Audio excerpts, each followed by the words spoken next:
Well, we finally have a decent day after all of the rain. We, even here in the BuQeye State, felt the effects of Hurricane Helene, but hopefully it's passed. We have some sunshine today, and we're going to do some ribs. We're going to do them a little bit non-traditionally, so I'll get into that here in just a minute as we get them ready.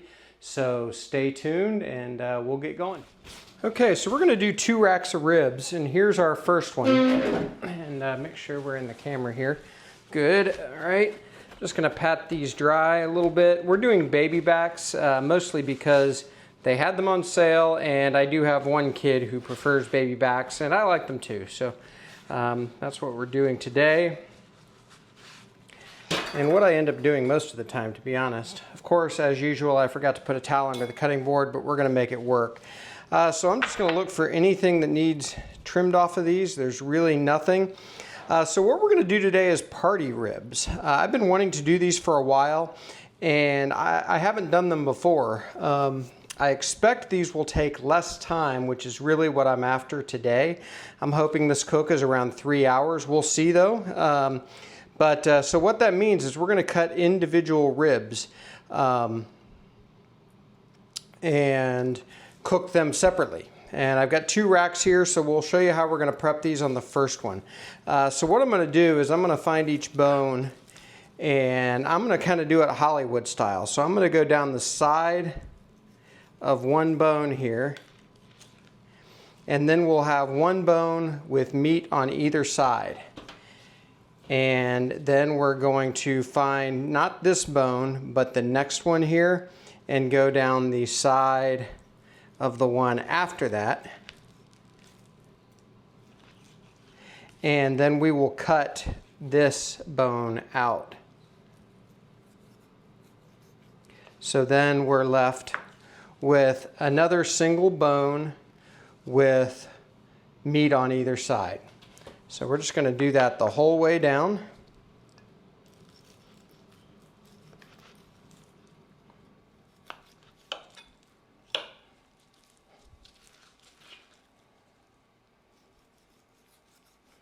Just try to get all the meat you can. You will miss some meat on the top.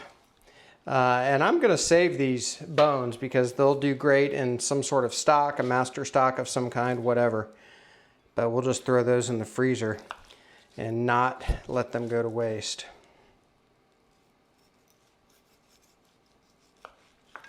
So then again, a single bone with meat on either side.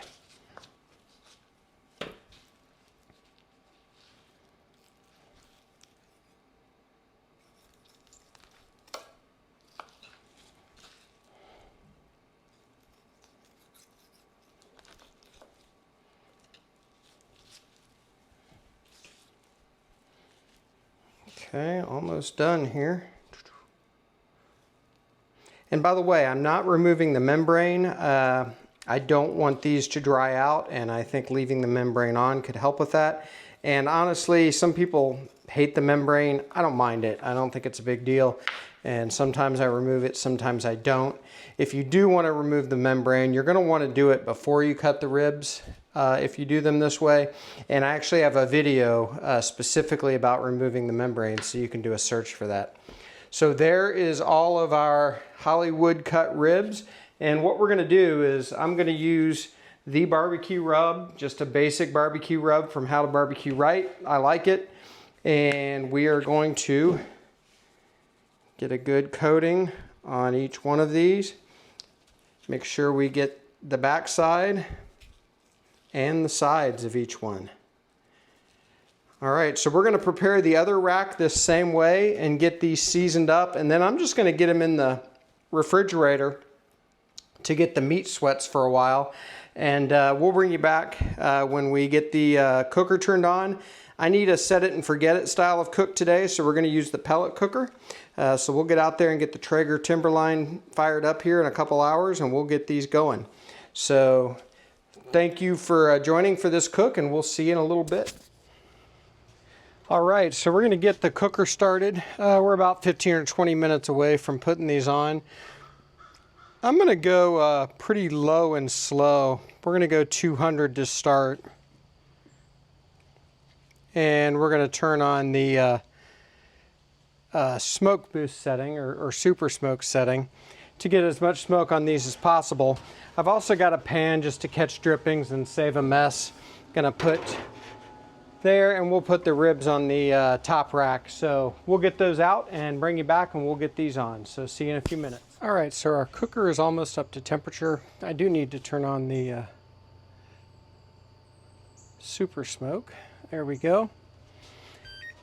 And by the way, I'm using apple pellets today, and I think there's a little bit of char hickory in there, or char oak. All right, get my glove on here.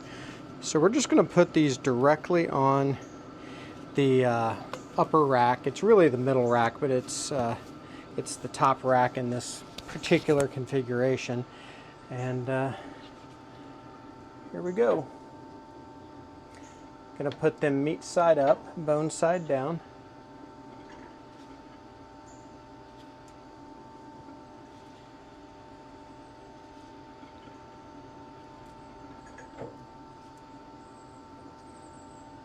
These look great after having kind of a dry brining going on. Definitely moist. The other thing I have ready to go is some apple cider vinegar cut with water just for spritzing. But I'm gonna leave these alone for the better part of 2 hours probably. And then we'll come back, take a look, maybe spritz them and see where we are. So I will bring you back. All right, we have been on now 2.5 hours. I had some stuff get in the way of me coming out here. I did come out 3 or 4 times and spritz with my vinegar, my diluted vinegar. So I'm going to do that again, but I have a feeling we're going to move on to the next step of this cook. Color on these is great. Let me pick one up here and just show you real fast. So hope you can see that. I know the lighting out here isn't great, but we're going to take a quick temp. Obviously, we're going to go for the tenderness to judge when these are done, but that should come around 200 degrees. So I want to know where we are. And 157, 159. So that's going to be good. 160 was sort of my target. And what we're going to do is we're going to load these up in this pan. And oh, I got to grab some foil. And what do you know? The neighbor's stupid dogs are barking. But we're going to load these up in this pan.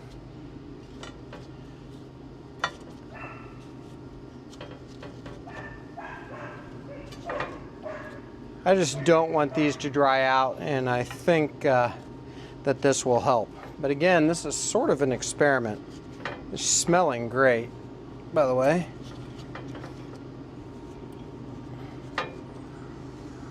All right, and I've got some barbecue sauce that I really like. It's from Montgomery Inn, which is a restaurant out of Cincinnati. I think their barbecue sauce is really good. It's sort of my go-to for store-bought barbecue sauce. Just going to get these covered in this sauce. I don't care if I use the whole thing here. Ugh. And now we'll take the foil and get this pan covered up. And I'm going to go ahead and up the temperature to 250 degrees in the cooker. And we'll let these go at least an hour and then come back and check the temperature and go from there. So I will probably bring you back when we do it, and we will see you soon. Stupid freaking dogs. Hey, so our ribs are done. I just probed them. They're probing tender. I'm going to get them inside, and then we'll pick up this video inside because the neighbor's dogs suck. So we will see you inside. We'll give these a taste, and then I'm going to eat dinner. So see you in a few.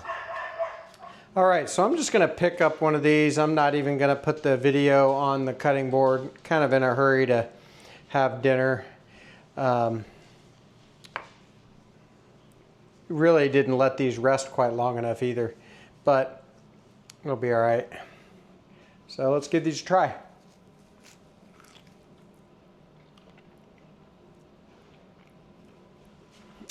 I don't know. Now I gotta show you exactly the way I like my rib. Bite off the bone, not fall off the bone. Bone is clean. That's good. That How to Barbecue Right rub is just basic and good. I should have brought a napkin with me. Thanks for joining me on this cook. We will see you next time at BuQeye BBQ. If you haven't already liked and subscribed, I would really appreciate you doing that. Thanks a lot. We'll see you next time.